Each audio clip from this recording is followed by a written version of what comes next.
छत्तीसगढ़ में बीजेपी और कांग्रेस के साथ अब तीसरे मोर्चों ने भी सियासी कसरत शुरू कर दी है। एक और जोगी कांग्रेस जहां अपनी सक्रियता दिखा रही है, तो अलग अलग समाज भी इससे दूर नहीं है।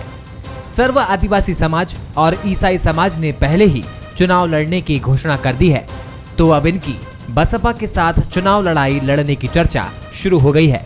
फिलहाल बसपा सभी 90 सीटों पर चुनाव लड़ने को तैयार है, लेकिन समीकरण सही बैठे तो जल्द ही सर्व आदिवासी समाज और बसपा के बीच सीटों के बंटवारे को लेकर बात बन सकती है।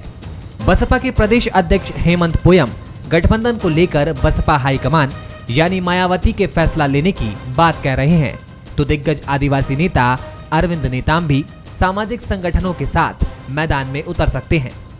अगर माननीय बहन जी का आशीर्वाद होगा तभी कोई गठबंधन होगा, नहीं तो हम लोग अभी पूरे 90 सीटों पे अपनी मजबूत तैयारी के साथ में लगे हुए हैं, उसी की तैयारी चल रही है। हम लोगों का प्रयास है कि मिलजुल करके सब चुनाव लड़ें और एक प्रदेश में एक संदेश हम देना चाहते हैं कि हम लोग सब मिल कर के जो छोटी छोटी पार्टियां हैं वो मिल के लड़ें, ताकि एक छत्तीसगढ़ में नया संदेश चला जाए, यही हमारा प्रयास है।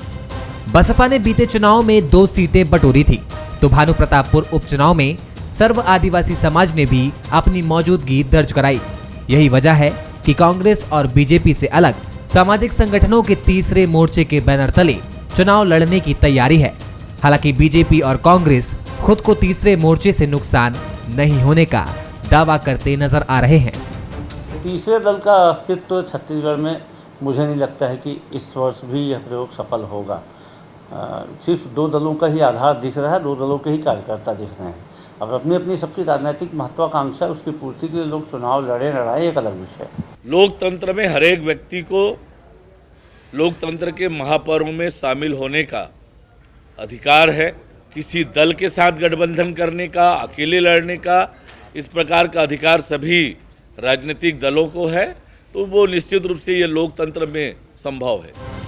छत्तीसगढ़ फतह के महामुकाबले में बीजेपी और कांग्रेस के कुछ भी दावे हों, लेकिन तीसरे मोर्चे की एंट्री से सियासी समीकरण बदल सकते हैं। तीसरे मोर्चे के चुनाव में एंट्री से नतीजों पर क्या असर होगा, ये तो वक्त बताएगा, लेकिन फिलहाल इस संभावित गठजोड़ ने सियासी दलों की चिंता जरूर बढ़ा दी है। कुलेश्वर पांडे, बंसल न्यूज, रायपुर। नमस्कार, मैं हूं ललित और हमारा आज का मुद्दा है छत्तीसगढ़ में तीसरा दल। छत्तीसगढ़ के सियासी संग्राम में तीसरा दल भी अपनी ताल ठोकेगा। एक तरफ तो सामाजिक संगठनों ने चुनाव लड़ने का ऐलान कर दिया है, तो अब बहुजन समाजवादी पार्टी ने भी अपनी कमर कस ली है। और चर्चा तो ये भी है कि सामाजिक संगठन और बीएसपी एकजुट होकर चुनावी मैदान में उतर सकते हैं, जिनके साथ आने से कांग्रेस और बीजेपी में सियासी टेंशन जरूर बढ़ती हुई दिखाई दे रही है। और आज हम इसी पर चर्चा करने वाले हैं, और हमारे साथ जो मेहमान जुड़े हैं उनका परिचय भी करवा देते हैं। अभय नारायण राय जी प्रवक्ता है छत्तीसगढ़ कांग्रेस के, आपका बहुत बहुत स्वागत करते हैं राय साहब। देवलाल ठाकुर जी हमारे साथ जुड़े हैं, छत्तीसगढ़ बीजेपी के प्रवक्ता है। देवलाल ठाकुर जी, आपका भी बहुत बहुत स्वागत करते हैं। साथ ही हमारे साथ वरिष्ठ पत्रकार राम अवतार तिवारी जी भी जुड़े हैं। तिवारी जी, आपका भी बहुत बहुत स्वागत करते हैं। सबसे पहले तिवारी जी से जानना चाहेंगे, चुनाव से पहले जो सियासी समीकरण बनता हुआ दिखाई दे रहा है, तिवारी साहब, इसको आप किस तरह से देखते हैं? क्या कहीं ये प्रभाव डाल सकता है?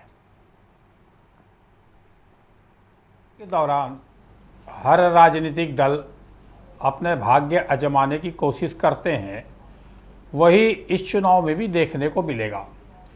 जहां तक छत्तीसगढ़ में तीसरे दलों की भूमिका की बात हो रही है, अगर छत्तीसगढ़ राज्य बनने के पहले राम राज्य परिषद तीसरे दल के रूप में प्रभाव जमाने की कोशिश की, समाजवादी नेताओं ने यहाँ पर तीसरे दल की भूमिका निभाने की कोशिश की, राष्ट्रवादी कांग्रेस छत्तीसगढ़ बनने के बाद विद्याचरण शुक्ल जी ने राष्ट्रवादी कांग्रेस बनाया जी। उसके बाद बसपा यहाँ पर लंबे समय से प्रयास कर रही है कि 2 सीट, 3 सीट, 4 सीट से आगे बढ़ नहीं पाती है। उसके बाद जोगी कांग्रेस बना, जोगी जी ने ये प्रयास किया कि तीसरे दल की भूमिका में आ जाऊं करके। उसके बाद गोंडवाना गणतंत्र पार्टी आदिवासियों के बीच लंबे समय से काम कर रही है, वो भी तीसरे दल की भूमिका में कोशिश कर रही है। अब आम आदमी पार्टी आई है, वो भी तीसरे दल की भूमिका कोशिश कर रही है। इसके बाद आदिवासी सर्व आदिवासी समाज, उसने भी कहा है हम चुनाव लड़ेंगे। तो अगर राजनीतिक इतिहास पूरा देखेंगे छत्तीसगढ़ का, तो दो दलों पर यहाँ के लोगों ने विश्वास किया है, भाजपा और कांग्रेस। भाजपा के बनने के पहले जनसंघ था, जनसंघ की यहाँ भूमिका रही है। उसके पहले राम राज्य परिषद था, तब भी भूमिका रही है उसकी, 2 सीट, 3 सीट, 4 सीट, 5 सीट। फिर 1987 के बाद छत्तीसगढ़ में भाजपा का प्रभाव बढ़ा है। अब कांग्रेस की बात करें, कांग्रेस का गढ़ कहा जाता है छत्तीसगढ़ को। यहाँ कांग्रेस की भूमिका बहुत महत्वपूर्ण रहती है, परंतु कांग्रेस को यहाँ पर कभी आदिवासी वोटों का नुकसान आदिवासी कांग्रेस के बनने से, कभी कांग्रेस के छत्रपों के नाराज होने से जोगी जी अलग हुए तो उन्होंने अलग पार्टी बनाई, 7% वोट ले गए। विद्याचरण शुक्ल जी आए, वो नाराज हो गए, उन्होंने राष्ट्रवादी कांग्रेस बनाए, वो भी 7% वोट ले गए। कम विधायक आया, जोगी जी की 4-5 विधायक आए।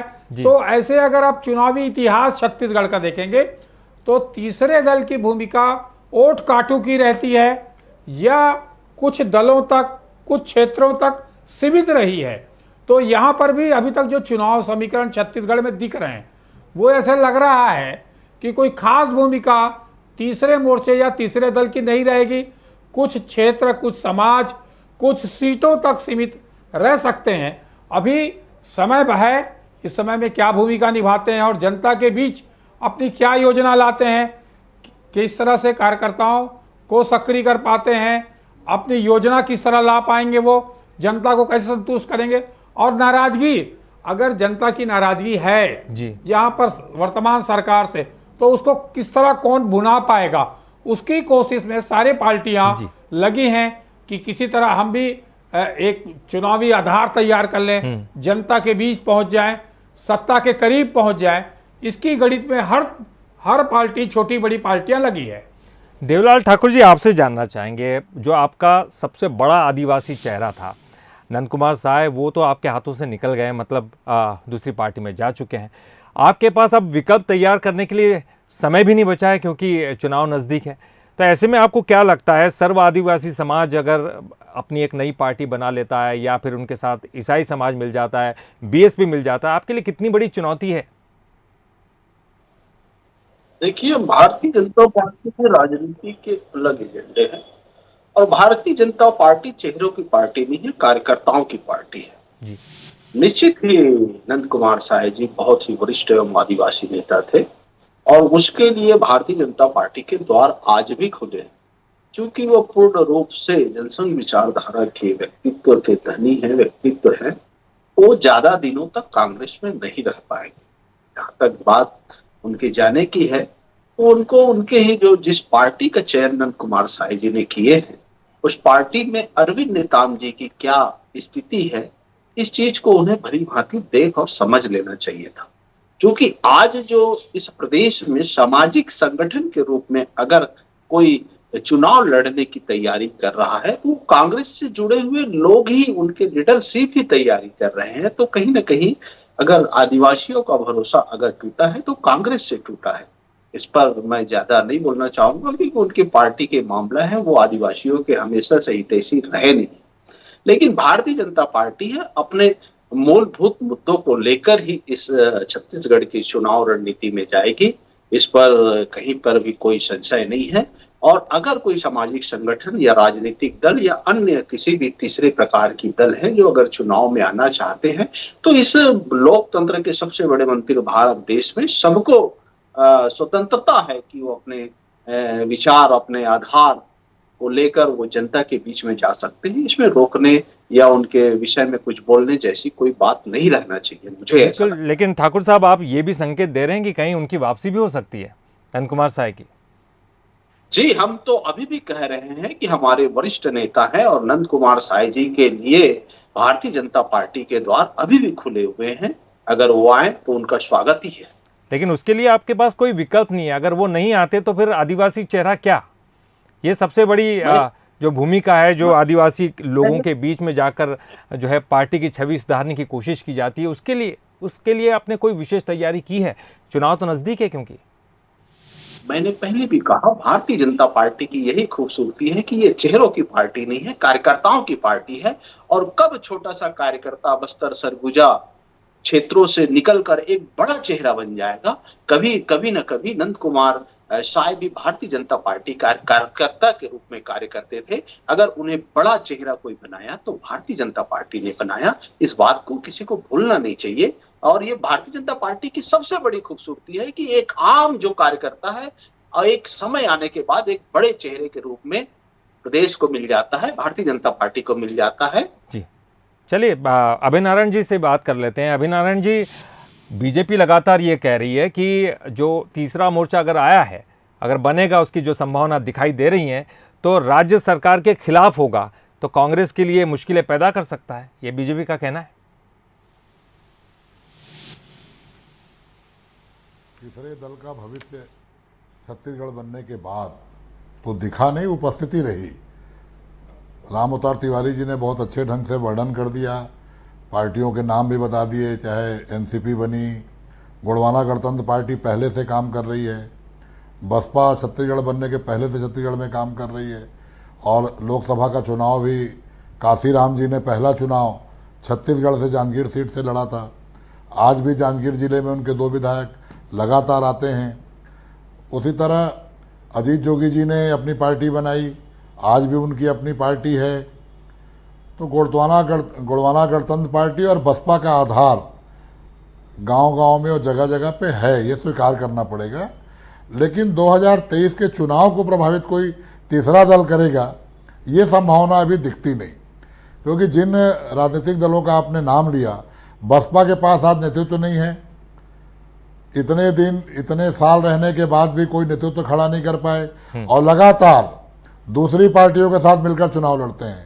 अजीत जोगी ने उनको अब हैंडल किया, अब अरविंद नेताम का नाम आ रहा है कि अरविंद नेताम जी की उनसे बातें चल रही है। अरविंद नेताम जी कांग्रेस के बड़े नेता थे, केंद्रीय मंत्री थे, उसके बाद वो बसपा में चले गए। बसपा से वो लोकसभा चुनाव भी लड़ चुके हैं, और आज फिर अगर बसपा की ओर जाते हैं तो ये उनके लिए कोई नई बात नहीं है, और कांग्रेस को कोई बहुत फर्क अरविंद नेताम के जाने से नहीं पड़ता है। नहीं, लेकिन ये जानना चाहूंगा, ये तो अलग अलग अगर लड़ रहे हैं, अगर अलग अलग चुनौती दे रहे हैं, तो ये आपके लिए चुनौतीपूर्ण नहीं है। लेकिन अगर ये साथ में मिलकर लड़ते हैं तब क्या है? ललित जी, मैं वहीं आ रहा था कि साथ में मिलकर लड़े या अलग लड़े। छत्तीसगढ़ की जनता ने 2018 में जो जनादेश दिया भारतीय जनता पार्टी के खिलाफ, और जो सरकार भूपेश बघेल की और कांग्रेस की बनी, उस सरकार ने यह सिद्ध कर दिया कि छत्तीसगढ़ को कैसी सरकार की आवश्यकता थी। छत्तीसगढ़ का विकास किनके हाथों में सुरक्षित है? वो तमाम राजनीतिक दल जो केवल चुनाव के समय बरसाती में ढक की तरह आते हैं, उनकी आवश्यकता नहीं है। छत्तीसगढ़ को आगे बढ़ाने की आवश्यकता है। जिन सपनों को छत्तीसगढ़ के आंदोलनकारियों ने देखा था, छत्तीसगढ़ बनाओ की बात की थी, वो सपने भूपेश बघेल सरकार पूरा कर रही है। आज किसान खुश है, आदिवासी खुश है, हर वर्ग खुश है, और छत्तीसगढ़ का उत्थान का काम हो रहा है। छत्तीसगढ़ मॉडल की चर्चा हो रही है, ग्रामीण अर्थव्यवस्था मजबूत हो रही है, ग्रामीणों को ग्राम में ही काम मिल रहा है।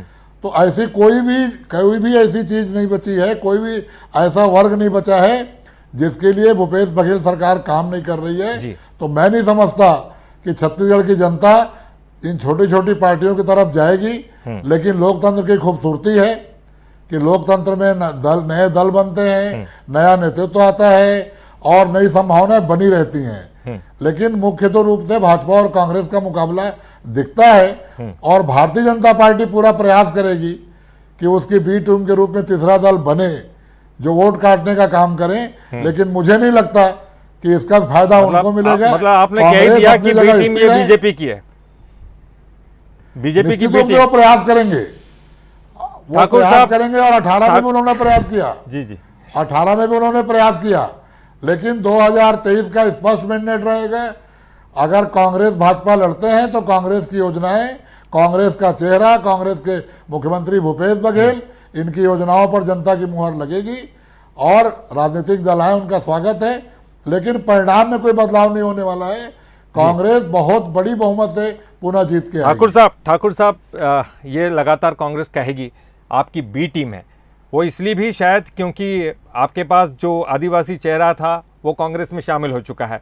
अब आप नया विकल्प तैयार नहीं कर सकते, इसलिए आप कोई ऐसी चीज़ तैयार करेंगे ताकि कांग्रेस में फूट पड़ जाए, कांग्रेस से आदिवासी जो है दूर चले जाएं। इसलिए कांग्रेस लगातार आप पर आरोप लगा रही कि आपकी बी टीम। देखिए, भारतीय जनता पार्टी की बी टीम वो कैसे होगी जब कांग्रेस से टूटकर जाके लोग पार्टी खड़ा कर रहे हैं, तो कांग्रेस की बी टीम हो सकती है, हमारी कहां से बी टीम होगी। भारतीय जनता पार्टी की तो विचारधारा अलग ही है, जो विचारधारा से जुड़े हुए लोग हैं वो सारे भारतीय जनता पार्टी में हैं।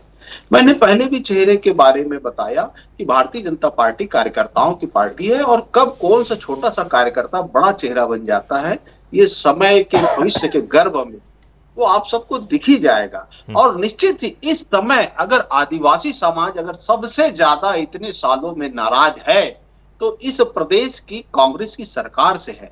मैं कहना चाहूंगा कि हमारे पत्रकार बंधु भी हैं, आपके चैनल के माध्यम से मैं कहना चाहता हूं कि इस पूरे छत्तीसगढ़ में इतिहास में कभी भी इतने धर्मांतरण के विरोध में कोई पूरा समाज नहीं खड़े हुआ है।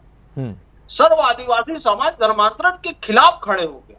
सर्व आदिवासी समाज के क्षेत्रों में जो 900 करोड़ रुपया जमा थे तेंदूपत्ता संग्राहक परिवार के, उन आदिवासियों के पैसे को लूटकर यहाँ के मुख्यमंत्री ने अपने पाटन विधानसभा में एमजाम गांव में संयंत्र लगवाया, 700 करोड़ रुपया खर्च कर दिए। आखिर आदिवासी परिवारों के मुंह से निवाला रोजगार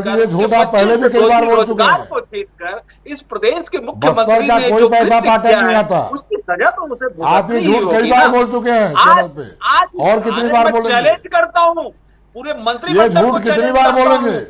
मैं अरे आप पहले नंद कुमार साहब जी से बात करिए, इस मामले पहले नंद कुमार साहब जी को संतुष्ट कर लेते। जाना चाहिए, केवल झूठ बोलना, केवल झूठ बोलना, बदलकर राशि के मद को झूठ, केवल झूठ। उन्होंने पार्टी डिबेट में तो डिबेट की बात करिए, तीसरे दल की बात करिए ना। आपको मैं बोल रहा हूँ, तीसरे दल की तो बात करिए। अगर राज्य के मुख्यमंत्री है तो आप मेरे खिलाफ एफआईआर कितनी बार आप जब भी डिबेट में आए, आपके पास एक ही मुद्दा रहता है, विषय कुछ भी रहे आप वहीं अटकते हैं। आप तो ना विषय पे बात करते, ना भारतीय जनता पार्टी के बारे में बात करते। अरे इतनी आकुलता क्या है टिकट पाने की भाई? बूटा नहीं होता पाटन में, एक बूटा नहीं होता। ठाकुर साहब देखिए, आपके प्रदेश प्रभारी, आपके प्रदेश प्रभारी ओम माथुर साहब जो है वो बस्तर का दौरा कर रहे हैं, जितने आदिवासी जगह है वहाँ का दौरा कर रहे हैं। आप भी ये जानते हैं कि इन सीटों को जीतना बहुत ज़रूरी है बीजेपी के लिए, अगर सत्ता में वापसी करनी है तो ऐसे में आपको लगता है कि जो है इन सीटों पर फोकस है आपका, लेकिन कांग्रेस तो लगातार तंज यही कस रही है कि आपने 4 सालों तक ध्यान नहीं दिया उनका, अब 5वें साल आप इतनी जो है लगातार दौरे कर रहे हैं, उसका असर नहीं पड़ेगा। इस पर आप कुछ कहना चाहेंगे कांग्रेस को? विश्व आदिवासी दिवस के दिन अपने आदिवासी अध्यक्ष को हटाते हैं, हमेशा से आदिवासी के दिवस। और कांग्रेस तो हमेशा राष्ट्रपति आदिवासी है कि संसद का उद्घाटन नहीं करवाते। 4 सालों में केवल एक आदिवासी महिला राष्ट्रपति है, तो आप उसका उद्घाटन नहीं करवाते हैं। क्यों नहीं नंद कुमार साहब छोड़ेंगे आपको? नंद कुमार साहब को आप राष्ट्रपति नहीं बनाते, क्यों नहीं छोड़ेंगे आपको? आपको आदिवासी मतदाता भी छोड़ चुका है। सरकार ने बनाई भारतीय जनता पार्टी का तो ये उद्देश्य है अंत्योदय विकास, अंतिम पंक्ति में बैठे हुए व्यक्ति को कैसे अग्रिम पंक्ति में लाया जाए, आदिवासी समाज को कैसे शिक्षित किया जाए और समाज के अग्रिम पंक्ति में उसको लाया जाए। 15 साल में दिखा है, पूरा देश देख रहे हैं जो 70 सालों में कांग्रेस ने नहीं किया, वो पूरा देश 15 साल में दिखा है कि आपने आदिवासियों को कितना विकास किया। आज कहाँ है विश्व व्यवसाय, आज कहाँ है केदार का? बताता हूँ, इस प्रदेश के मुख्यमंत्री का कमंडते के कारण 2 साल से बोनस नहीं मिला तेंदूपत्ता संग्राहक आदिवासी परिवारों ने। अरे आप फिर वही झूठ की बखान। तीसरे दल पे बात करिए ना, डिबेट पे बात करिए, उस विषय में अलग डिबेट रखवा लीजिए। चलिए मैं दोनों से चर्चा करूंगा, दोनों से चर्चा करूंगा। तिवारी जी इशारा कर रहे हैं, कुछ वो कहना चाहते हैं। ललित जी विषय पे बात करें। नहीं, मैं विषय पे आने के लिए कहूंगा ठाकुर साहब, लेकिन तिवारी जी कुछ कह रहे हैं। तिवारी जी ये जानना चाहूंगा, आरक्षण और धर्मांतरण का जो मुद्दा है, तो ये दिखता है कि यहाँ की जो जनता है वो राष्ट्रीय पार्टी से जुड़कर रहना चाहती है। अगर पूरा इतिहास देखेंगे तो इसी तरह मुझे लग रहा है कि तीसरे दल की जो स्थितियां हैं वो कोई खास नहीं रहेगा। वोट काटू रह सकता है, या दो के जीत या हार में फैसले की स्थिति में सकता है, या उसका व्यक्तिगत जनाधार अगर है तो वो उसका फायदा हो सकता है। ये अपन देखें कि छोटे दलों से तीसरे जो दल हैं वो कांग्रेस से टूटकर जो लोग बने वो तीसरे दल के रूप में यहां पर स्थापित हुए, या जो बड़ी पार्टियां हैं उन्होंने कोशिश की मगर उस कोशिश को अपेक्षाकृत ज्यादा नहीं मिला फायदा। यहां पर तीसरे दल जो है उसको खड़ा करने की कोशिश राष्ट्रीय पार्टियां भी करती। बड़े पार्टियां वो ये देखती हैं पर्दे के पीछे के चुनावी समीकरण में, तभी कहा जाता है कि ये इसकी भी पार्टी है, ये इसकी भी टीम होगा, भाजपा को नुकसान होगा कि कांग्रेस पार्टी को नुकसान होगा, कौन से तीसरे दल को, कौन से बड़ी पार्टी को नुकसान होगा, कैसे नुकसान होगा, जाति समीकरण में किस नुकसान होगा, तो उसको रसद पहुंचाने का भी काम चलता है। जैसे पिछले बार जोगी कांग्रेस हो चाहे राष्ट्रवादी कांग्रेस हो, उससे कांग्रेस को नुकसान हुआ, कांग्रेस सत्ता से बाहर हुआ जी। तो इसी तरह ये माना जाता है कि गोंडवाना गणतंत्र पार्टी हो चाहे बसपा हो, इससे कांग्रेस को नुकसान होता है। तिवारी जी एक तो महत्वपूर्ण सवाल, भाजपा को एक और महत्वपूर्ण सवाल जहन में होगा जी। तिवारी जी एक और महत्वपूर्ण सवाल जहन में, जो पार्टियां शामिल हो रही है और तीसरा दल का गठन कर रही है, इससे भी एक और नया संकेत भी जाता है। क्या आरक्षण और धर्मांतरण का मुद्दा भी गरमा सकता है इस चुनाव में? ये चुनाव में आरक्षण का मुद्दा भी रहेगा और धर्मांतरण का भी मुद्दा रहेगा, क्योंकि धर्मांतरण के मुद्दे को लेकर भाजपा की जो वोट बैंक की राजनीति है या जो प्रभाव है या उसका प्रमुख मुद्दा है वो यही रहा है, तो वो अपने इस मुद्दे को आगे ले जाएगी और इस दिशा में वो लोग काम भी कर रहे हैं। तो इसी तरह आरक्षण का मुद्दा है, आरक्षण का यहाँ पर जिस अनुसार से भूपेश बघेल ने रखा वो अभी तक लागू नहीं हुआ, उससे नुकसान हुआ, एक बड़ा वर्ग को नुकसान मान रहा है अपने आप को, तो वो भी एक मुद्दा रहेगा उस वर्ग में जिनको फायदा होने वाला था। तो चुनाव में महंगाई, बेरोजगारी, आरक्षण, धर्मांतरण और लोकल मुद्दे, स्थानीय क्षेत्रीय विधायक का कैसा परफॉर्मेंस है, उस दल की क्या भूमिका है, जनता के बीच संवाद कैसा है, ये एक भूमिका, और चुनावी प्रबंधन में कौन सा दल कैसा होता है, क्योंकि विधानसभा जो चुनाव है वो राष्ट्रीय मुद्दे पे नहीं होते, लोकल मुद्दे पे होते हैं। समय कम तो है, लोकल मुद्दे पे चुनाव लड़ने की कोशिश ज्यादा होगी, ज्यादा लोकल मुद्दों पर ज्यादा चुनाव लड़ा जाएगा। देवलाल ठाकुर जी और राम अवतार तिवारी जी, आपसे भी जो वरिष्ठ पत्रकार तिवारी जी है उन्होंने बताया कि लोकल मुद्दों पर फोकस ज्यादा होगा। बहरहाल जो हमारे साथ अभय नारायण जी जुड़े हैं और देवलाल ठाकुर जी, इनसे एक एक रिएक्शन लास्ट में जाते जाते जानना चाहेंगे। तीसरा मोर्चा तो बन रहा है, कहीं ना कहीं कुछ तो प्रभाव डालेगा, आपको डर लग रहा है, और इस को लेकर आपकी पार्टी में कुछ हलचल चल रही है? लास्ट रिएक्शन पहले हाँ आप बता दीजिए। निश्चित रूप से ललित जी जी अगर हम राजनीतिक दल हैं तो हमको संकेत मिलता है कि कोई तीसरा दल आ रहा है, और मैंने कहा कि बसपा और गोंडवाना गणतंत्र पार्टी ये बहुत छत्तीसगढ़ बनने के पहले से छत्तीसगढ़ में काम कर रहे हैं, तो हम सचेत हैं, हमारी पूरी निगाह उन पे बनी हुई है कि कितना % और कहाँ प्रभावित करेंगे। लेकिन हमको अपनी योजनाओं और अपने कामों पे भरोसा है, जनता और मतदाताओं को हम समझाने में सफल होंगे कि छत्तीसगढ़ में कांग्रेस क्यों आवश्यक है, लेकिन इन पर हमारी निगाह बनी रहेगी कि कौन किस दल में कितना रूप में यहाँ पे सक्रिय होता है, तो इस पे अपन चिंतित भी रहेंगे और निगाह भी बनी रहेगी। और चलिए ठाकुर साहब आप बताइए, बीजेपी की तरफ से क्या कोशिशें हैं अब इस तीसरा मोर्चा से लड़ने की? बीजेपी की तरफ से कोशिश तीसरे मोर्चे को लेकर नहीं है, कांग्रेस को लेकर है। जो कांग्रेस भ्रष्टाचार का पर्याय बन चुकी है, भ्रष्टाचार के आकंठ में डूब चुकी है, कोयले का घोटाला किया, गरीबों का राशन खा गए, शराब में घोटाला किया और पीएससी जैसे पदों पर घोटाला किए, जिस पर होनहार बच्चों के नौकरियां लगने थे। शायद कांग्रेस की सरकार रहते रहते में कोई भी किसान का बच्चा या गरीब बच्चा पढ़ लिख कर पीएससी जैसे डीसी जैसे पदों पर नहीं जा सकता। तो ऐसी सरकार को हटाने के लिए भारतीय जनता पार्टी खड़ी है और लड़ रही PSC है के लोगों में और एक चयनित कांग्रेस लोगों का के अपमान लोगों मत को करिए। बताना होगा। चलिए, कांग्रेस चयनित बीजेपी लोगों पर का आरोप अपमान लगाएगी, मत करिए। बीजेपी यहाँ कांग्रेस पर आरोप ये लगाएगी, लेकिन बिल्कुल तीसरा मोर्चा जरूर आ रहा ये है। अपमान और कर जिस रहे तरह हैं के आप। संकेत मिल रहे हैं, PSC तीन में पार्टियां चयनित बच्चों का अपमान मिलकर कर किसी रहे न हैं। किसी पार्टी को उनकी नुकसान मेहनत जरूर का पहुंचाएगी। अपमान कर आने रहे वाला हैं आप। चुनाव ये बताएगा। बहुत बहुत शुक्रिया करेंगे आपका, तीनों का ही बहुत बहुत शुक्रिया। साथ हमारे साथ जुड़े होते हैं वरिष्ठ पत्रकार, उनका भी बहुत बहुत शुक्रिया करेंगे। और आज का मुद्दा में फिलहाल इतना ही। देश दुनिया की बड़ी खबरें देखने के लिए आगे देखिए प्राइम टाइम।